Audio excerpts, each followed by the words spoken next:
कैसे भी करके चुनाव जीतने और सत्ता का सुख भोगने के कांग्रेसी रवैये ने 60 सालों में इस देश के छोटे छोटे जख्मों को भी नासूर बना दिया। कांग्रेस से देश को मिले ऐसे ही जख्मों में से एक जख्म था नक्सलवाद का। इसकी जड़ों में कांग्रेस की नाकामियां शामिल थी। नक्सलवाद पनपता रहा क्योंकि कांग्रेस सरकार में सुरक्षा व्यवस्था हाशिए पर थी। नक्सली क्षेत्रों के विकास के नाम पर सौतेला व्यवहार हो रहा था और बच्चों की अच्छी शिक्षा का कोई इंतजाम नहीं था। इन समस्याओं से कांग्रेस दशकों तक पल्ला झाड़ती रही और नक्सलवाद की चिंगारी ने हजारों परिवारों को विनाश की आग में झोंक डाला।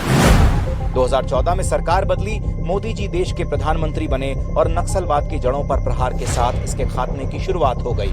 एक समय था जब तिरुपति से लेकर पशुपतिनाथ तक के रास्ते को नक्सलवाद का रेड कॉरिडोर माना जाता था, जहां नक्सलवाद अपने चरम पर था, जिससे निपटने के लिए मोदी सरकार में सीएपीएफ के 194 कैंप लगाए गए। 30 सालों में पहली बार नक्सली घटनाओं में मरने वालों की संख्या 100 से कम हुई और नक्सलवाद सिर्फ 4 जिलों तक सिमट कर रह गया। 2014 से पहले नक्सली क्षेत्रों में सिर्फ 66 पुलिस स्टेशन बने थे, जबकि मोदी सरकार ने 10 सालों में 544 पुलिस स्टेशन बनाए। नक्सलवाद से प्रभावित जिले 96 से घटकर सिर्फ 16 रह गए, जिससे पुलिस स्टेशन में दर्ज घटनाएं 465 से कम होकर 171 हुई। कांग्रेस सरकार में हुई नक्सलवाद की 16,463 घटनाएं मोदी सरकार में आधी से भी कम रह गईं।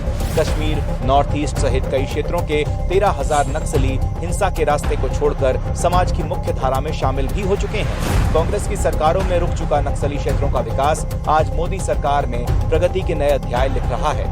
कांग्रेस सरकार नक्सली क्षेत्रों में 10 सालों में सिर्फ 2,900 किलोमीटर सड़क ही बना सकी, जबकि मोदी सरकार ने 14,400 किलोमीटर सड़कों का जाल बिछा दिया। कांग्रेस राज में मोबाइल कनेक्टिविटी से अछूते रहे नक्सली एरिया में मोदी सरकार 6,000 मोबाइल टावर से कनेक्टिविटी प्रदान कर चुकी है। 2014 से पहले नक्सली इलाके में सिर्फ 38 एकलव्य स्कूल थे, लेकिन मोदी सरकार में 216 एकलव्य स्कूल स्वीकृत हो चुके हैं और शिक्षा के हथियार से नक्सलवाद की सोच का अंत हो रहा है। एक और हिंसा फैलाने वाले नक्सलियों पर मोदी सरकार काल बनकर टूट रही है, तो वहीं दूसरी ओर 14,000 प्रोजेक्ट्स के माध्यम से लगातार नक्सली क्षेत्रों का विकास भी कर रही है, ताकि नक्सलवाद की सोच से बाहर निकलकर आने वाली पीढ़ी अपने और अपने परिवार को स्वर्णिम भविष्य दे सके।